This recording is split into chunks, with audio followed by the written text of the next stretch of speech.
பட்டாணி குருமா செய்ய போகிறோம். வெஜ் பிரியாணிக்கு பட்டாணி குருமா. அதுக்கு முதல்ல எண்ணெய் சேர்த்துக்கலாம். எண்ணெய் சேர்த்ததுக்கப்புறம் எண்ணெய் நல்லா காஞ்சதுக்கப்புறம் பட்டை, கிராம்பு, அன்னாசிப்பூ, மிளகு, ஒரு முந்திரி பருப்பு போட்டு லைட்டாக பார்த்துக்க வேண்டியதான்.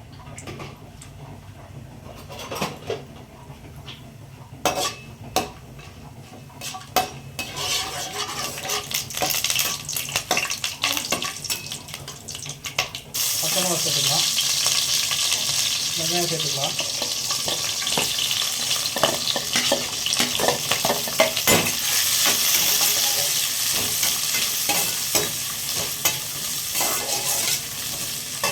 அது கூட கொஞ்சமாக உப்பு சேர்த்துக்கலாம்.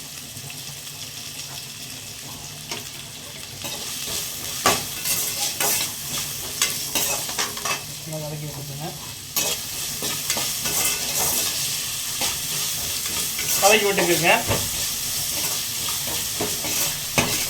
அது கூட வெங்காயம் சேர்த்துக்கலாம். தக்காளி சேர்த்துக்கலாம்.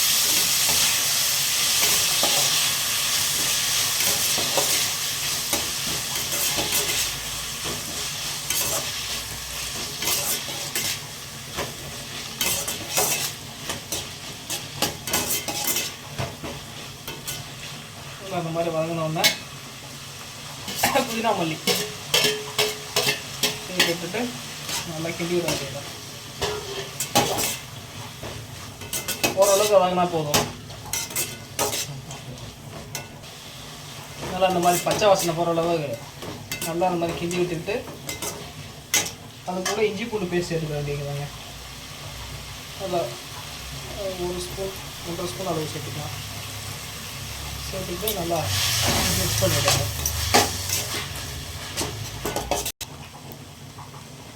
அது கூட 1 ஸ்பூன் மிளகாய் பொடி சேர்த்துக்கலாம்.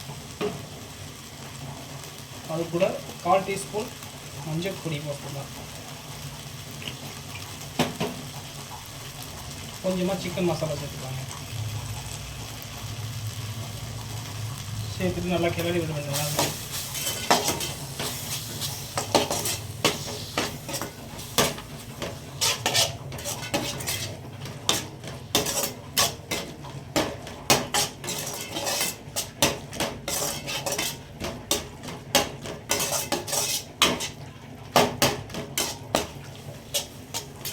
இந்த மாதிரி நல்லா அந்த மாதிரி ஒரு பதத்துக்கு வந்ததுக்கப்புறம் ஸ்டவ் ஆஃப் பண்ணிவிட்டு ஆற வச்சுட்டு அரைச்சி எடுத்துக்கலாம்.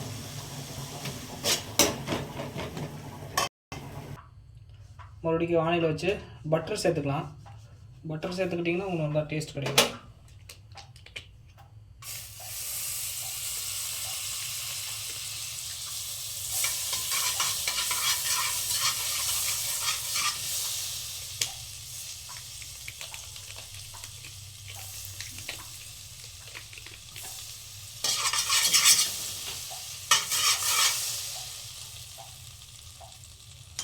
பட்டர் கூட 1 ஸ்பூன் வெந்தயம், 1 ஸ்பூன் சீரகம், சோம்பு போட்டுக்கலாம்.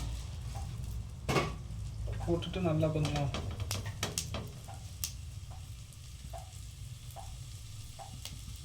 ஃப்ரை பண்ணிக்கலாம். இந்த மாதிரி போட்டதுக்கப்புறம் நம்ம அரைச்சி வச்சு பேஸ்ட்டு நீங்கள் பார்த்தீங்கன்னா நல்லா தெரியும். நம்ம பேஸ்ட்டை சேர்த்துக்கலாம். அப்புறம் கொஞ்சம் தண்ணி விட்டு கலந்துக்கலாம்.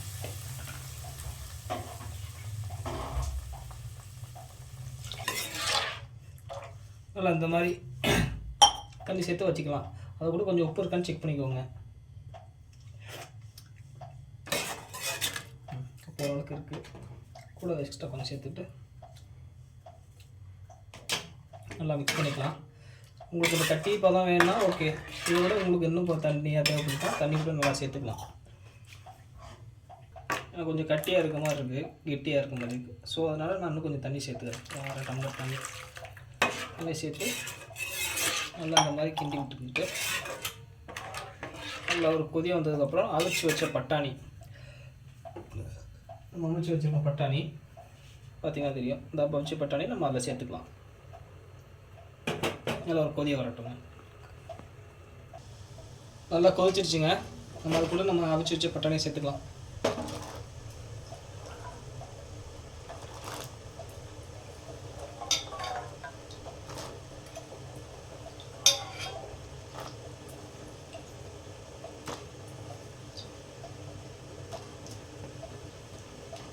பட்டாணியை சேர்த்து நல்லா கிண்டி விட்டுக்கலாங்க. அந்த மாதிரி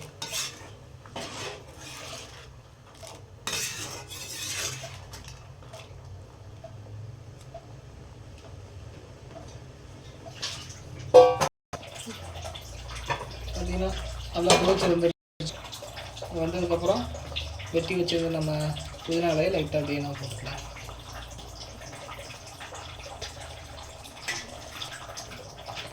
புதினா இலையை போட்டாச்சு.